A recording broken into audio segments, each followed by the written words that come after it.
Bonsoir les amis, c'est Christian et bien salarié affranchi. Je vais parler de Francis Ngannou, qui est aussi un cryptopreneur.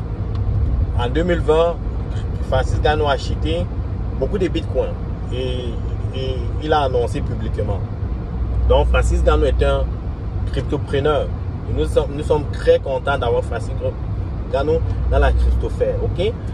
Maintenant, je ne vais pas parler de crypto-monnaie aujourd'hui, je vais parler de ce qu'on appelle le mindset. Le mindset, ce qu'on appelle la conviction, la croyance en soi. Il y a plus d'un an, Francis Ngannou a fait son dernier combat avec Cyril Gane dans le UFC. Et alors, il devait renégocier son contrat avec le UFC et il a posé certaines conditions. C'était une condition noble. Il voulait premièrement avoir l'opportunité d'avoir des sponsors en son nom. Deuxièmement, il voulait avoir une assurance. Il voulait avoir des assurances par rapport à sa condition physique. Par exemple, s'il est malade, s'il ne peut pas combattre, que le UFC le couvre. Des assurances maladie à short term disability, long term disability. Et il voulait aussi que les combattants de UFC aient certains avantages qu'ils n'ont pas en ce moment.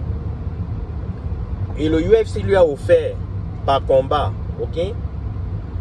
Le UFC a mis à côté ses revendications et lui a offert par combat 8 millions de dollars.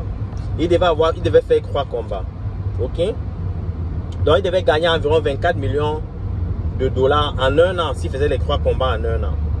Francis Ngannou a décliné cette offre-là parce que, à son avis, cela ne correspondait pas à ses principes de base. Parce qu'il se sentait exploité. Francis Ngannou, après 5 ans, je crois que c'est plus de presque 5 ans de combat dans le UFC, a gagné maximum par combat 600 000 dollars américains, alors que il avait des grands retours dans les pay-per-view. Donc il se sentait en quelque sorte exploité. Et il croyait qu'il avait déjà payé ses dûs et qu'il devait gagner quelque chose là. Donc c'est un businessman. Croyant en lui-même, il a décliné cette offre-là. Toute la communauté, tous ceux qui comprennent les combats, inclus moi, ne parvenaient pas à saisir la quintessence de sa décision. Parce que 24 millions de dollars, c'est beaucoup d'argent. Surtout pour ceux qui combattent dans le UFC. Il devait être le combat, le heavyweight le mieux payé dans le monde de MMA, dans l'histoire de MMA. Il a décliné. Tout le monde s'est attaqué. Certains l'ont insulté. Très peu croyaient en lui. Mais lui, il croyait en lui 100%. Hier, je crois que c'était hier ou avant-hier, il a été annoncé que Francis Ngannou va combattre Fury. Tyson Fury en Arabie Saoudite, je crois que c'est à Riyad, en octobre. Et il a estimé que le gars va faire, durant ce combat-là, 40 millions de dollars en un combat. Et s'il gagne Fury, c'est que j'en doute, mais tout est possible dans le combat. Parce que si ces gars vous touchent avec un coup de poing, vous allez vous retrouver endormi. Donc, s'il gagne ce combat-là, il aura plusieurs autres offres.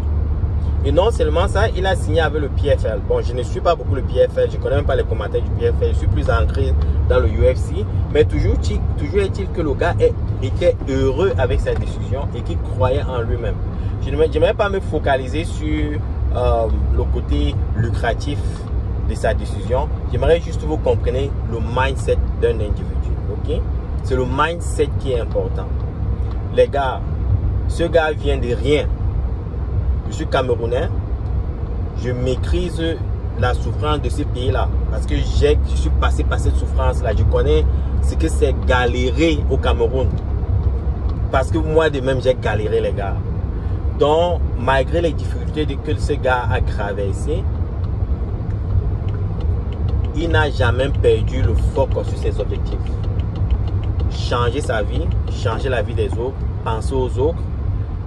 Il n'a jamais douté de ses compétences. Il croit qu'il peut battre Fury. Et je ne doute pas qu'il peut battre Fury. Mais ça sera un combat difficile et il le sait. Mais il sait qu'il peut le battre. Donc aujourd'hui, on ne peut douter de ces gars. Ok?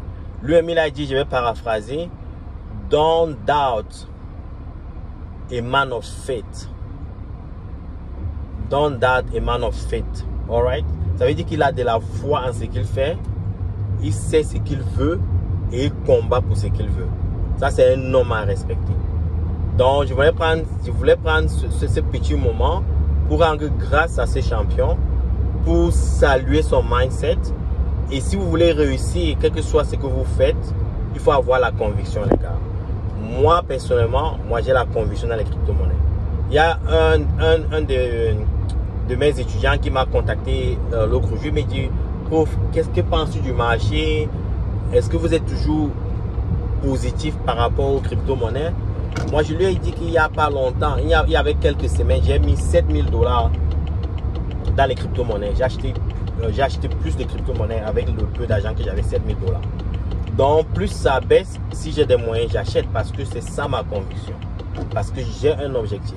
Vous devez avoir la conviction, vous devez croire en ce que vous investissez. Il faut d'abord comprendre ce quoi vous investissez, vous comprendre vous-même. C'est ça le mindset. Prenez Francis Ngannou pour exemple. Ciao.